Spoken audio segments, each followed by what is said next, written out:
ನಮಸ್ಕಾರ ಎಲ್ರಿಗೂ. ಎಲ್ಲರೂ ಹೇಗಿದ್ದೀರಾ? ಇವತ್ತು ನಾನು ನೆಗೆಟಿವ್ ಜನರ ಜೊತೆ ನಾವು ಹೇಗಿರಬೇಕು ಅಂತ ಹೇಳ್ತೀನಿ. ಈ ನೆಗೆಟಿವ್ ಜನ ನೀವು ವರ್ಕ್ ಮಾಡೋ ಜಾಗದಲ್ಲಿರ್ಬೋದು, ನಿಮ್ಮ ಅಕ್ಕಪಕ್ಕದಲ್ಲಿರ್ಬೋದು ಅಥವಾ ನಿಮ್ಮ ರಿಲೇಟಿವ್ಸೇ ಆಗಿರ್ಬೋದು. ಈ ನೆಗೆಟಿವಿಟಿ ಅನ್ನೋದು ಅಂದರೆ ಫಾರ್ ಎಕ್ಸಾಂಪಲ್ ನಾವೇನಾದರೂ ಒಳ್ಳೆ ಕೆಲಸ ಮಾಡೋಕ್ಕೆ ಯೋಚನೆ ಮಾಡಿದಾಗ ಅಥವಾ ಒಳ್ಳೆ ಕೆಲಸ ಮಾಡೋವಾಗ ಈ ನೆಗೆಟಿವ್ ಜನ ಏನು ಮಾಡ್ತಾರೆ ಅಂದರೆ, ಈ ಕೆಲಸ ನೀನು ಸರಿ ಮಾಡ್ತಿಲ್ಲ, ನಿನ್ನ ಕೈಲಿ ಆಗಲ್ಲ, ಏನು ಮಾಡೋಕ್ಕಾಗತ್ತೆ ನಿನ್ನ ಕೈಲಿ, ಈ ರೀತಿ ನೆಗೆಟಿವ್ ಆಗಿಯೇ ಮಾತಾಡ್ತಾರೆ.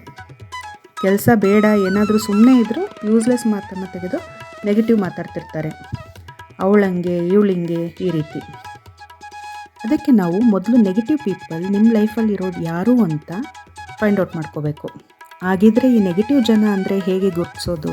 ಅವ್ರು ಹೇಗಿರ್ತಾರೆ ಅಂದರೆ, ಅವರು ಯಾವಾಗಲೂ ಅವ್ರ ಪರಿಸ್ಥಿತಿ, ಕೆಲಸ, ಸಂಬಂಧ ಈ ರೀತಿ ಎಲ್ಲ ವಿಷಯದಲ್ಲೂ ಕಂಪ್ಲೇಂಟ್ ಮಾಡ್ತಾನೇ ಇರ್ತಾರೆ. ಯಾವಾಗಲೂ ಕೆಟ್ಟದ್ದೇ ಆಗುತ್ತೆ ಅಂತ ಯೋಚನೆ ಮಾಡ್ತಿರ್ತಾರೆ. ಯಾರಾದರೂ ತಪ್ಪು ಮಾಡಿದರೆ ಅವರನ್ನು ಗೇಲಿ ಮಾಡ್ತಾರೆ, ಟೀಕೆ ಮಾಡ್ತಾರೆ. ಅವರು ತಪ್ಪು ಇದ್ರೂ ಬೇರೆಯವ್ರ ಮೇಲೆ ಹಾಕ್ತಾರೆ. ಬೇರೆಯವ್ರ ಬಗ್ಗೆ ಕಾಸಿಪ್ ಮಾಡ್ತಿರ್ತಾರೆ ಮತ್ತು ಅದನ್ನು ನೆಗೆಟಿವ್ ಆಗಿ ಸ್ಪ್ರೆಡ್ ಮಾಡ್ತಿರ್ತಾರೆ. ಏನನ್ನೂ ಪಾಸಿಟಿವ್ ಆಗಿ ಯೋಚನೆನೇ ಮಾಡೋದಿಲ್ಲ. ಅವ್ರ ಜೊತೆ ಮಾತಾಡಿದ್ರೆ ನಮಗೆ ಒಂದು ರೀತಿ ನೆಗೆಟಿವ್ ಫೀಲ್ ಆಗುತ್ತೆ. ಯಾವಾಗಲೂ ನಂದೇ ಸರಿ, ಬೇರೆಯವ್ರದ್ದೆಲ್ಲ ತಪ್ಪು ಅನ್ನೋ ರೀತಿ ಮಾತಾಡ್ತಿರ್ತಾರೆ. ಅವರು ಯಾವತ್ತೂ ಚೇಂಜಸ್ನ ಅಕ್ಸೆಪ್ಟ್ ಮಾಡ್ಕೊಳ್ಳೋದಿಲ್ಲ. ಈ ರೀತಿ ನಿಮ್ಮ ಜೊತೆ ಯಾರಾದರೂ ಇರಬಹುದು, ಅವ್ರು ಯಾರೇ ಆಗಿರಬಹುದು. ಅವ್ರಗಳ ಜೊತೆ ನಾವು ಹೇಗಿರಬೇಕು ಅಂತ ಇವತ್ತು ನಾನು ಹೇಳ್ತೀನಿ. ಈ ರೀತಿ ಜನರನ್ನು ಹೇಗೆ ನಿಭಾಯಿಸಬೇಕು ಅಂತ ಇಲ್ಲಿ ನಾನು ನಿಮಗೆ ಕೆಲವು ವಿಧಾನಗಳನ್ನ ಹಂಚ್ಕೊಳ್ತೀನಿ. ಮೊದಲನೇದಾಗಿ ಮತ್ತು ತುಂಬಾ ಇಂಪಾರ್ಟೆಂಟ್ ಆಗಿ ನಾವು ಒಂದು ಬೌಂಡ್ರಿನ ಸೆಟ್ ಮಾಡ್ಕೋಬೇಕು. ಈ ರೀತಿ ನೆಗೆಟಿವ್ ವ್ಯಕ್ತಿ ಜೊತೆ ನಮ್ಮ ಟೈಮ್ ಮತ್ತು ಮಾತನ್ನು ಒಂದು ಲಿಮಿಟಲ್ಲಿ ಇಟ್ಕೋಬೇಕು. ನಿಮ್ಮ ಜೀವನದಲ್ಲಿ ಯಾರಾದರೂ ತುಂಬಾ ನೆಗೆಟಿವಿಟಿ ತೋರಿಸ್ತಿದ್ರೆ ಅವ್ರ ಜೊತೆ ಮಾತಾಡೋದಾಗಲಿ ಅಥವಾ ಅವರ ಸಂಪರ್ಕನ ಕಡಿಮೆ ಮಾಡ್ಕೋಬೇಕು. ನಿಮ್ಮ ಮನಸ್ಸು ಚೆನ್ನಾಗಿರಬೇಕು ಅಂದರೆ ಮೊದಲು ಅಂಥವರಿಂದ ದೂರ ಇರಬೇಕು. ಎರಡನೇದಾಗಿ ಸ್ಟೇ ಪಾಸಿಟಿವ್. ಯಾವಾಗಲೂ ನಾವು ಪಾಸಿಟಿವ್ ಆಗಿ ಇರೋದನ್ನು, ನಮ್ಮ ಮನಸ್ಸಲ್ಲಿ ಯಾವಾಗಲೂ ಒಳ್ಳೊಳ್ಳೆ ಯೋಚನೆಗಳು, ವಿಚಾರಗಳು ಇರೋ ರೀತಿ ನೋಡ್ಕೋಬೇಕು. ಹೇಗೆ ಒಂದು ಕಮಲ ಕೆಸರಲ್ಲಿ ಬೆಳೆದ್ರೂ ತನ್ನ ಮೈಗೆ ಕೆಸರನ್ನು ಅಂಟಿಸ್ಕೊಳ್ಳೋದಿಲ್ಲವೋ ಆ ರೀತಿ ನಾವು ನೆಗೆಟಿವ್ ಜನ ಇದ್ದರೂ ಆದರೂ ನಮ್ಮ ಮನಸ್ಸಿಗೆ ಅಂಟಿಸ್ಕೊಳ್ದೇ ಇರೋ ರೀತಿ ಇರಬೇಕು. ಯಾವಾಗಲೂ ಸಮಸ್ಯೆಗಳ ಬಗ್ಗೆ ಚಿಂತೆ ಮಾಡೋದನ್ನು ಬಿಟ್ಟು ಪರಿಹಾರದ ಬಗ್ಗೆ ಚಿಂತೆ ಮಾಡೋದನ್ನು ನಾವು ಪ್ರಾಕ್ಟೀಸ್ ಮಾಡ್ಕೋಬೇಕು. ಜೀವನದಲ್ಲಿ ನಾವು ಯಾವಾಗಲೂ ಕಲಿತಾನೇ ಇರಬೇಕು. ಕಲಿಯೋದಕ್ಕೆ ವಯಸ್ಸಿನ ಮಿತಿ ಇಲ್ಲ ಅಲ್ವಾ? ಅದಕ್ಕೆ ಯಾವಾಗಲೂ ಪಾಸಿಟಿವ್ ಆಗಿ ಥಿಂಕ್ ಮಾಡಬೇಕು. ನಮ್ಮ ನೆಗೆಟಿವ್ ಥಿಂಕಿಂಗ್ಸ್ನ ಮತ್ತು ನೆಗೆಟಿವ್ ಥಿಂಕ್ ಮಾಡೋ ಜನರನ್ನು ನಮ್ಮ ಜೀವನದಿಂದ ಡಿಕ್ಲಟರ್ ಮಾಡ್ಕೋಬೇಕು. ಮೂರನೇದಾಗಿ find out that negative person in your life. ತುಂಬ ಇಂಪಾರ್ಟೆಂಟ್ ವಿಷಯ ಏನಂದರೆ, ನಿಮಗೆ ನಿಮ್ಮ ಜೀವನದಲ್ಲಿ ಯಾವ ವ್ಯಕ್ತಿ ತುಂಬಾ ನೆಗೆಟಿವ್ ಆಗಿದ್ದಾರೆ ಅಂತ ತಿಳ್ಕೊಬೇಕು. ಅವರು ಯಾರು ಬೇಕಾದರೂ ಆಗಿರ್ಬೋದು. ನಿಮ್ಮ ಕಲೀಗ್ ಆಗಿರ್ಬೋದು, ಅಕ್ಕಪಕ್ಕದವರಾಗಿರ್ಬೋದು, ನಿಮ್ಮ ಕಸಿನ್ಸ್ ಆಗಿರ್ಬೋದು, ನಿಮ್ಮ ರಿಲೇಟಿವಲ್ಲಿ ಯಾರಾದರೂ ಆಗಿರ್ಬೋದು. ಮೊದಲು ನಿಮ್ಮ ಜೀವನದಲ್ಲಿ ಇರೋ ಆ ನೆಗೆಟಿವ್ ಪರ್ಸನ್ ಯಾರು ಅಂತ ಐಡೆಂಟಿಫೈ ಮಾಡ್ಕೊಳ್ಳಿ. ನಾಲ್ಕನೇದಾಗಿ ಡೋಂಟ್ ಎಂಗೇಜ್ ಇನ್ ನೆಗೆಟಿವಿಟಿ. ನೀವು ಆರಾಮವಾಗಿ ಅಂಥ ಜನರನ್ನು ಇಗ್ನೋರ್ ಮಾಡಬಹುದು ಮತ್ತು ಅವಾಯ್ಡ್ ಮಾಡಬಹುದು. ಹೇಗೆ ಅಂದರೆ, ನಿಮಗೆ ಅವರು ನೆಗೆಟಿವ್ ಆಗಿ ಮಾತು ಶುರು ಮಾಡಿದ್ರೆ ಅಂದರೆ ನೀವು ಆ ಜಾಗದಲ್ಲಿ ಇರಬಾರ್ದು. ಏನಾದರೂ ನೆಪವನ್ನು ತೆಗೆದು ಆ ಜಾಗದಿಂದ ಹೊರಟೋಗಬೇಕು. ಇಲ್ಲ ಅಂದರೆ ನಾವು ಇನ್ನೂ ಅವರ ಜೊತೆ ಮಾತು ಮುಂದುವರಿಸಿದರೆ ಅವ್ರು ಇನ್ನೂ ಜಾಸ್ತಿ ಮಾತಾಡ್ತಾರೆ. ಅವ್ರ ನೆಗೆಟಿವ್ ಎನರ್ಜಿ ಜಾಸ್ತಿ ಆಗ್ತಾನೇ ಇರುತ್ತೆ. ಅದಕ್ಕೆ ಅವರನ್ನು ಅವಾಯ್ಡ್ ಮಾಡಿ, ಅಂದರೆ ಬೇರೆ ಕೆಲಸದಲ್ಲಿ ಬ್ಯುಸಿಯಾಗಿ. ಆಗ ಅವರಿಗೆ ಗೊತ್ತಾಗುತ್ತೆ ಅವ್ರ ಮಾತು ನಮಗೆ ಇಷ್ಟ ಆಗ್ತಿಲ್ಲ ಅಂತ. ಅವ್ರ ಮಾತುಗಳು ನಮ್ಮ ಮೇಲೆ ಯಾವುದೇ ರೀತಿಯಾದ ಎಫೆಕ್ಟ್ ಆಗ್ತಿಲ್ಲ ಅಂತ ಗೊತ್ತಾಗುತ್ತೆ. ಹೋಗ್ತಾ ಹೋಗ್ತಾ ಅವರಿಗೆ ಸುಸ್ತಾಗಿ ತನ್ನ ಮಾತಿಂದ ಏನು ಪ್ರಯೋಜನ ಇಲ್ಲ ಅಂತ ಸುಮ್ಮನಾಗ್ತಾರೆ. ಸೊ ಅಂಥ ವ್ಯಕ್ತಿಗಳನ್ನ ಆದಷ್ಟು ಅವಾಯ್ಡ್ ಮಾಡಿ.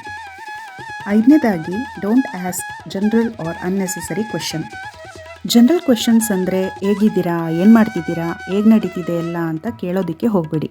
ಅಲ್ಲಿಂದನೇ ಅವರು ಶುರು ಮಾಡಿಬಿಡ್ತಾರೆ. ಕಂಪ್ಲೇನಿಂಗ್, ಕಂಪೇರಿಂಗ್, ಟೀಸಿಂಗ್, ನೆಗೆಟಿವಿಟಿ ಅಲ್ಲೇ ಶುರು ಆಗಿಬಿಡುತ್ತೆ. ಆದಷ್ಟು ನಿಮ್ಮ ಕೆಲಸ ಏನಿರುತ್ತೆ ಅಷ್ಟು ಮಾತ್ರ ಮುಗಿಸಿ ಬೇರೆದನ್ನು ತಲೆಗಾಗಲಿ ಮನಸ್ಸಿಗಾಗಲಿ ಟಚ್ ಮಾಡ್ಕೋಬೇಡಿ. ಅಂಥವ್ರ ಜೊತೆಲಿ ಏನು ಮಾತಾಡಬೇಕು ಅಂದರೆ, ಅವರಿಗೆ ಇಂಟ್ರೆಸ್ಟ್ ಇಲ್ಲದೇ ಇರೋ ವಿಷಯ, ಅಂದರೆ ಪಾಸಿಟಿವ್ ಆಗಿರೋ ವಿಷಯ, ಒಳ್ಳೊಳ್ಳೆ ಹ್ಯಾಬಿಟ್ಸ್ಗಳ ವಿಷಯ, ಈ ರೀತಿ ಮಾತಾಡಿದ್ರೆ ಅವರಿಗೆ ಮೊದಲೇ ಆ ವಿಷಯದಲ್ಲಿ ಇಂಟ್ರೆಸ್ಟ್ ಇರೋದಿಲ್ಲ. ಆಗ ನಮ್ಮನ್ನು ನಾವೇ ಸೆಕ್ಯೂರ್ ಮಾಡ್ಕೊಂಡಂಗೆ ಆಗುತ್ತೆ. ಮೊದಲನೇದಾಗಿ be happy, don't try to make them happy. ಇದು ತುಂಬ ಇಂಪಾರ್ಟೆಂಟ್. ಯಾಕೆಂದರೆ ಯಾರು ಏನೇ ಅಂದರೂ ನೀವು ಖುಷಿಯಾಗಿರಬೇಕು. ಯಾಕೆಂದರೆ ಹೇಳಿದ್ದಕ್ಕೆಲ್ಲ ರಿಯಾಕ್ಟ್ ಮಾಡ್ತಾ ಹೋದರೆ, ಬೇಜಾರು ಮಾಡ್ಕೊಂಡಿದ್ರೆ ಅವ್ರು ಹೇಳಿರೋದೇ ನಾವು ಬೇಜಾರು ಮಾಡ್ಕೊಳ್ಳಿ ಅಂತ. ಆಗ ಅವ್ರ ಗೋಲ್ ಏನಿರುತ್ತೆ ಅದನ್ನು ಸಾಧಿಸ್ತಾರೆ. ಅದಕ್ಕೆ ಯಾರು ಏನೇ ಅಂದರೂ ನಾವು ಅದನ್ನು ತಲೆಗೆ ಅಥವಾ ಮನಸ್ಸಿಗೆ ತಗೊಳ್ಳದೆ ಖುಷಿಯಾಗಿರಬೇಕು. ಹೇಳಿದ್ದಕ್ಕೆಲ್ಲ ರಿಯಾಕ್ಟ್ ಆಗೋ ನೆಸೆಸಿಟಿ ಇಲ್ಲವೇ ಇಲ್ಲ. ಇದು ನಿಮ್ಮ ಜೀವನ, ಆದಷ್ಟು ಖುಷಿಯಾಗಿರಿ. ಏಳನೇದಾಗಿ you are not responsible for their problems. Negative ವ್ಯಕ್ತಿಗಳಿಗೆ ನಾವು ಏನೇ ಹೇಳಿದ್ರೂ ಅದನ್ನು ಆಕ್ಸೆಪ್ಟ್ ಮಾಡ್ಕೊಳ್ಳೋದಿಲ್ಲ. ನಾವು ಸಲಹೆಗಳನ್ನ ಕೊಟ್ಟರೂ ಅವರು ತಗೊಳ್ಳೋದಿಲ್ಲ. ಮುಂದೆ ಕೇಳ್ಕೊಂಡ್ರೂ ಹಿಂದೆ ಅದನ್ನು ಬಿಟ್ಟು ಹಾಕ್ತಾರೆ. ಸೊ ಅದಕ್ಕೆ ಅಂಥ ವ್ಯಕ್ತಿಗಳಿಗೆ ನೀವು ಏನೇ ಸಲಹೆಗಳನ್ನ ಕೊಡೋದಕ್ಕೆ ಹೋಗಬೇಡಿ. ಕೊನೆಯದಾಗಿ ಮೇಕ್ ಪಾಸಿಟಿವ್ ರೀಇನ್ಫೋರ್ಸ್ಮೆಂಟ್. ನಾವು ಆದಷ್ಟು ನಮ್ಮ ಮೆಂಟಾಲಿಟಿಗೆ ಸೂಟ್ ಆಗೋ ರೀತಿ ಅಥವಾ ಪಾಸಿಟಿವ್ ಆಗಿ ಥಿಂಕ್ ಮಾಡೋರ ಜೊತೆ ನಾವು ಇರಬೇಕು. ಈ ವಿಧಾನಗಳನ್ನ ಬಳಸಿ ನಾವು ನೆಗೆಟಿವ್ ವ್ಯಕ್ತಿಗಳ ಜೊತೆ ಆರಾಮವಾಗಿ ಏನು ಜಗಳ ಗಲಾಟೆ ಇಲ್ಲದೇ ಸೈಲೆಂಟಾಗಿ ಕಂಪೋಸ್ಡ್ ಆಗಿ ನಮ್ಮ ಪಾಸಿಟಿವಿಟಿನ ಕಾಪಾಡಬಹುದು. ನಾನು ಈಗ ವಿಡಿಯೋನಲ್ಲಿ ತೋರಿಸ್ತಿರೋದು ಲೋಟಸ್ ರೂಟ್ ಅಂದರೆ ತಾವರೆ ಬೇರು. ನಾನು ಫಸ್ಟ್ ಟೈಮ್ ಲೋಟಸ್ ರೂಟಲ್ಲಿ ಬಸ್ಸಾರು ಮಾಡ್ತಾಯಿದ್ದೀನಿ. ನನ್ನ ಹಸ್ಬೆಂಡ್ ಮಲೆನಾಡು ಸೈಡ್ ಆಗಿರೋದ್ರಿಂದ ಅವರಿಗೆ ಈ ತಾವರೆ ಬೇರಿನ ಬಸ್ಸಾರು ಅಂದರೆ ತುಂಬ ಇಷ್ಟ. ಮಾರ್ಕೆಟಲ್ಲಿ ಈ ತಾವರೆ ಬೇರು ಸಿಕ್ಕಿದ್ರಿಂದ ಇವತ್ತು ತಾವರೆ ಬೇರಿನ ಬಸ್ಸಾರು ಟ್ರೈ ಮಾಡೋಣ ಅಂತ ತಂದಿದ್ದೀನಿ. ಸಾಂಬಾರಂತೂ ತುಂಬಾ ಚೆನ್ನಾಗಿತ್ತು. ಅದಕ್ಕೆ ರೆಸಿಪಿನ ಶೇರ್ ಮಾಡಿದ್ದೀನಿ. ವಿಡಿಯೋನ ಎಲ್ಲೂ ಸ್ಕಿಪ್ ಮಾಡ್ದೇ ಪೂರ್ತಿಯಾಗಿ ನೋಡಿ. ನೀವು ಮಿಸ್ ಮಾಡದೆ ಈ ರೆಸಿಪಿನ ಮನೆಯಲ್ಲಿ ಮಾಡಿ. ನಾನು ಹುರುಳಿಕಾಳು ಜೊತೆ ತಾವರೆ ಬೇರು ಹಾಕಿ ಬಸ್ಸಾರು ಮಾಡ್ತಾಯಿದ್ದೀನಿ. ಅದಕ್ಕೆ ಮೊದಲು ಹುರುಳಿಕಾಳು ಮತ್ತು ಟೊಮೆಟೊನ ಹಾಕಿ 3 ವಿಸಲ್ ಕೂಗೋದಕ್ಕೆ ಇಟ್ಟಿದ್ದೀನಿ. ಅಷ್ಟರಲ್ಲಿ ತಾವರೆ ಬೇರನ್ನು ಹೆಚ್ಚಿ ಕ್ಲೀನ್ ಮಾಡಿಕೊಂಡು ಸಾಂಬಾರಿಗೆ ಏನು ಬೇಕೋ ಅದನ್ನೆಲ್ಲ ರೆಡಿ ಮಾಡ್ಕೊಳ್ತೀನಿ. ತಾವರೆ ಬೇರಲ್ಲಿ vitamin C, potassium, vitamin B6, phosphorus, iron, copper, potassium ಮತ್ತು ಮ್ಯಾಂಗನೀಸ್ ಇರುತ್ತೆ. ನಾರಿನಾಂಶ ಜಾಸ್ತಿ ಇರೋದ್ರಿಂದ ಡೈಜೆಷನ್ಗೆ, ವೆಯ್ಟ್ ಮ್ಯಾನೇಜ್ಮೆಂಟ್ಗೆ ತುಂಬ ಹೆಲ್ಪ್ ಆಗುತ್ತೆ. ವಿಟಮಿನ್ ಸಿ ಜಾಸ್ತಿ ಇರೋದ್ರಿಂದ ನಮ್ಮ ಇಮ್ಯೂನ್ ಸಿಸ್ಟಮ್ಗೆ ತುಂಬಾ ಒಳ್ಳೆಯದು ಮತ್ತು ನಮ್ಮ ಸ್ಕಿನ್ ಕೂಡ ತುಂಬ ಚೆನ್ನಾಗಿರುತ್ತೆ. ಪೊಟ್ಯಾಷಿಯಮ್ ಇರೋದ್ರಿಂದ BP ರೆಗ್ಯುಲೇಟ್ ಮಾಡುತ್ತೆ, ನಮ್ಮ ಹಾರ್ಟ್ ಹೆಲ್ತ್ನ ಕಾಪಾಡುತ್ತೆ. ವಿಟಮಿನ್ B6 ಇರೋದ್ರಿಂದ ನಮಗೆ ಶಕ್ತಿ ಜಾಸ್ತಿ ಮಾಡುತ್ತೆ. ಐರನ್, ಕಾಪರ್ ಇರೋದ್ರಿಂದ ರೆಡ್ ಬ್ಲಡ್ ಪ್ರೊಡ್ಯೂಸ್ ಆಗುತ್ತೆ, ಬ್ಲಡ್ ಸರ್ಕ್ಯುಲೇಷನ್ ಚೆನ್ನಾಗಾಗುತ್ತೆ. ಇಷ್ಟೆಲ್ಲ ಪ್ರಾಪರ್ಟೀಸ್ ಇರೋ ತಾವರೆ ಬೇರನ್ನು ನಮ್ಮ ರೆಸಿಪೀಸ್ನಲ್ಲಿ ಇನ್ಕ್ಲೂಡ್ ಮಾಡಿಕೊಂಡ್ರೆ ನಮಗೆ ತುಂಬಾ ಬೆನಿಫಿಟ್ಸ್ ಆಗುತ್ತೆ. ನಾನಿಲ್ಲಿ ತಾವರೆ ಬೇರನ್ನು ಹೇಗೆ ಕ್ಲೀನ್ ಮಾಡ್ಕೊಳ್ಳೋದು ಅಂತ ಡೀಟೇಲ್ ಆಗಿ ತೋರಿಸಿದ್ದೀನಿ. ಮೊದಲು ಅದರ ಸ್ಕಿನ್ನ ತೆಗೆದು ಸಣ್ಣ ಸಣ್ಣದಾಗಿ ಹೆಚ್ಕೋಬೇಕು. ಇದನ್ನು ಆಯಿಲಲ್ಲಿ ಫ್ರೈ ಮಾಡಿ ಕೂಡ ಚಿಪ್ಸ್ ಥರ ತಿನ್ನಬಹುದು. ತುಂಬ ಟೇಸ್ಟಿಯಾಗಿರುತ್ತೆ. ಇದು ಕೆಸರಲ್ಲಿ ಬೆಳೆಯೋದ್ರಿಂದ ಚೆನ್ನಾಗಿ ಕ್ಲೀನ್ ಮಾಡ್ಕೋಬೇಕು. 5-6 ಸರ್ತಿ ನೀರಲ್ಲಿ ಜಾಲಿಸಿ ತೊಳಿಬೇಕು.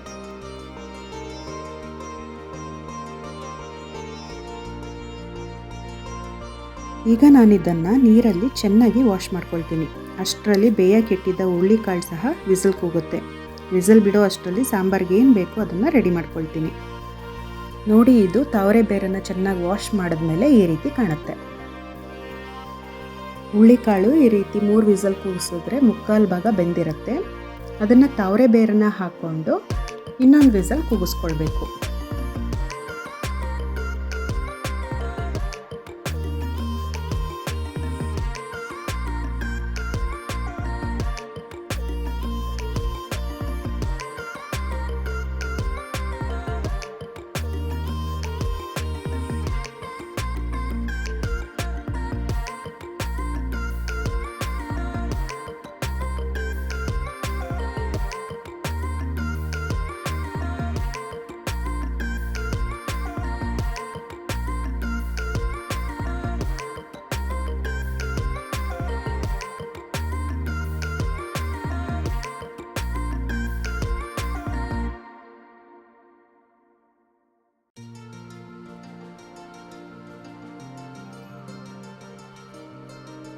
ಈಗ ಉಪ್ಪನ್ನು ಹಾಕಿ ಇನ್ನೊಂದು ವಿಸಲ್ ಕೂಗಿಸ್ಕೊಂಡ್ರೆ ಎಲ್ಲನೂ ಚೆನ್ನಾಗಿ ಹೊಂದ್ಕೊಳ್ಳುತ್ತೆ.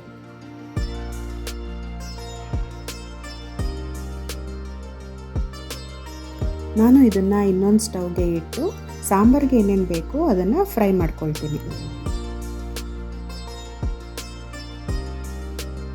ಈಗ ಸಾಂಬಾರಿಗೆ ಮಸಾಲಾನ ರೆಡಿ ಮಾಡ್ಕೊಳ್ಳೋದಕ್ಕೆ ಒಂದು ಬಾಣಲೆಯನ್ನು ತಗೊಂಡು ಅದಕ್ಕೆ ಸ್ವಲ್ಪ ಎಣ್ಣೆ ಹಾಕಿ ಈರುಳ್ಳಿ ಬೆಳ್ಳುಳ್ಳಿ, ಜೀರಿಗೆ, ಮೆಣಸು, ಕರಿಬೇವು, ಹುಣಸೆ ಹಣ್ಣು, ಕೊತ್ತಂಬರಿ ಸೊಪ್ಪು ಹಾಕಿ ಫ್ರೈ ಮಾಡ್ಕೊಳ್ಬೇಕು.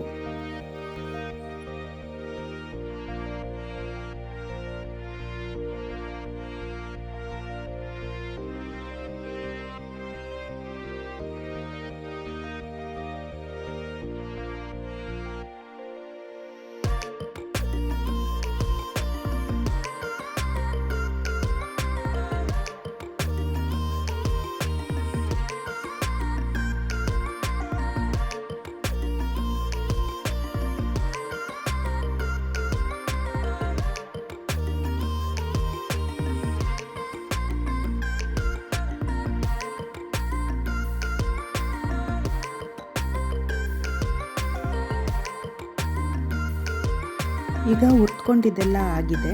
ಈಗ ಸಾಂಬಾರಿಗೆ ರುಬ್ಕೊಳ್ಳೋದಕ್ಕೆ ತೆಂಗಿನಕಾಯಿ ತುರಿ, ಹುರ್ದ್ಕೊಂಡಿರೋ ಮಸಾಲನ ಹಾಕ್ಕೊಂಡು ಫಸ್ಟ್ ಚೆನ್ನಾಗಿ ರುಬ್ಕೋಬೇಕು.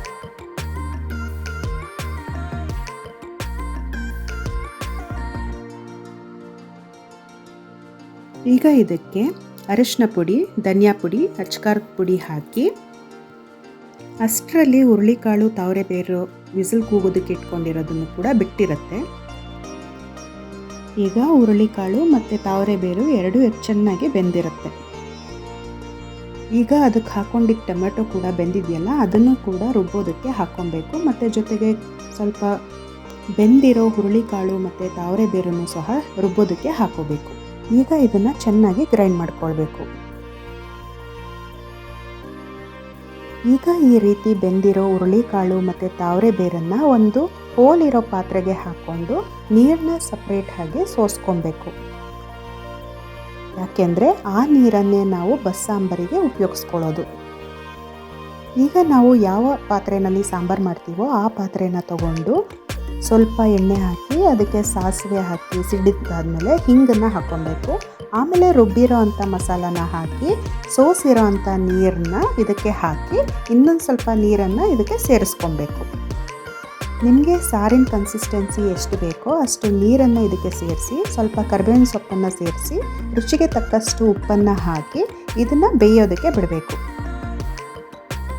ನಾವು ಹುರುಳಿಕಾಳು ಮತ್ತು ತಾವರೆ ಬೇರು ಬೇಯೋದಕ್ಕೆ ಮುಂಚೆನೇ ಸ್ವಲ್ಪ ಉಪ್ಪು ಹಾಕಿರೋದ್ರಿಂದ ನೋಡಿಕೊಂಡು ನಮಗೆ ಎಷ್ಟು ಬೇಕೋ ಅಷ್ಟು ಉಪ್ಪನ್ನು ಅದಕ್ಕೆ ಸೇರಿಸ್ಕೊಳ್ಬೇಕು.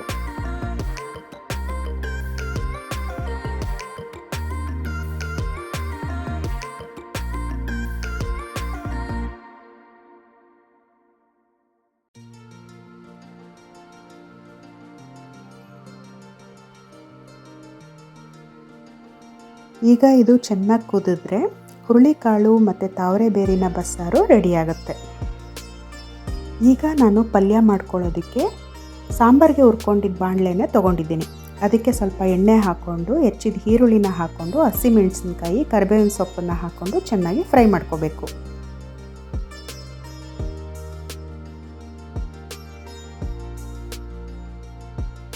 ಈಗ ಅದಕ್ಕೆ ರುಚಿಗೆ ತಕ್ಕಷ್ಟು ಉಪ್ಪನ್ನು ಸೇರಿಸ್ಕೊಳ್ಬೇಕು. ಈ ಟೈಮಲ್ಲಿ ತೆಂಗಿನ ತುರಿನ ಹಾಕ್ಕೊಂಡು ಫ್ರೈ ಮಾಡ್ಕೊಳ್ಬೇಕು.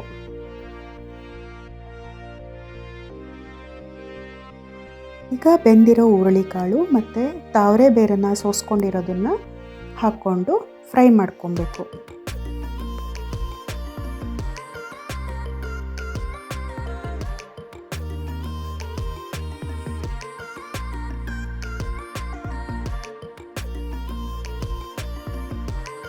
ಕೊನೆಗೆ ಕೊತ್ತಂಬರಿ ಸೊಪ್ಪನ್ನ ಹಾಕ್ಕೊಂಡು ಮಿಕ್ಸ್ ಮಾಡಿಕೊಂಡ್ರೆ ಪಲ್ಯ ರೆಡಿಯಾಗುತ್ತೆ.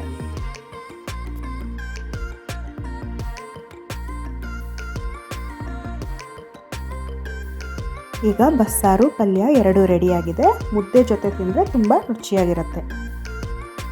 ಇದಾಗಿತ್ತು ಇವತ್ತಿನ ವಿಡಿಯೋ. ನೆಗೆಟಿವ್ ವ್ಯಕ್ತಿಗಳ ಜೊತೆ ಹೇಗೆ ಇರಬೇಕು, ಅವರನ್ನು ಹೇಗೆ ಡೀಲ್ ಮಾಡಬೇಕು, ತಾವರೆ ಬೇರಲ್ಲಿ ಹೇಗೆ ಬಸ್ಸಾರು ಮಾಡೋದು, ನಾನು ಫಸ್ಟ್ ಟೈಮ್ ತಾವರೆ ಬೇರನ್ನು ಉಪಯೋಗಿಸ್ಕೊಂಡು ಹೇಗೆ ಬಸ್ಸಾರು ಮಾಡಿದ್ದೀನಿ ಅಂತ. ನಿಮಗೆ ಈ ವಿಡಿಯೋ ಏನಾದರೂ ಇಷ್ಟ ಆಗಿದ್ದರೆ ಪ್ಲೀಸ್ ಒಂದು ಲೈಕ್ ಮಾಡಿ. ನಮಗೆ ನೆಕ್ಸ್ಟ್ ವಿಡಿಯೋ ಮಾಡೋದಕ್ಕೆ ಮೋಟಿವೇಟ್ ಆಗುತ್ತೆ. ಮತ್ತು ಸಬ್ಸ್ಕ್ರೈಬ್ ಆಗಿಲ್ಲ ಅಂದರೆ ಸಬ್ಸ್ಕ್ರೈಬ್ ಆಗಿ. ಟೇಸ್ಟ್ ಹೇಗಿತ್ತು ಅಂತ ಚೆಕ್ ಮಾಡೋದಕ್ಕೆ ವಿಡಿಯೋನ ಕೊನೆವರೆಗೂ ನೋಡಿ.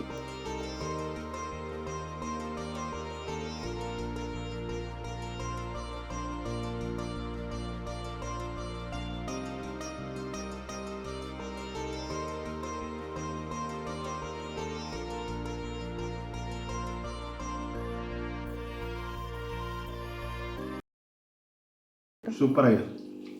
ಸೂಪರ್ ಆಗಿದೆಯಾ? ಹಾಂ, ಪಲ್ಯ ಹೆಂಗಿದೆ? ಪಲ್ಯ ಚೆನ್ನಾಗಿದೆ. ನಾವು ಮುಂಚೆ ಚಿಕ್ಕ ವಯಸ್ಸಿದ್ದಾಗ ತಿಂತಾಯಿದ್ದು, ಈಗ ಸಿಕ್ಕಿದೆ ತಿಂತಾಯಿದ್ದೀವಿ. ಈಗ ಊಟ ಎಲ್ಲ ಮುಗಿದ್ಮೇಲೆ ಫ್ರೆಶ್ ಆಗಿ ಮೊಸರಿಗೆ ಹೆಪ್ಪಾಕ್ತಾ ಇದ್ದೀನಿ. ಇದೇ ರೀತಿ ಇನ್ಸ್ಪೈರ್ ಆಗಿರೋ ವಿಡಿಯೋಗೋಸ್ಕರ ಇನ್ಸ್ಪೈರ್ ಸ್ಮೈಲ್ಸ್ಗೆ ಸಬ್ಸ್ಕ್ರೈಬ್ ಆಗಿ.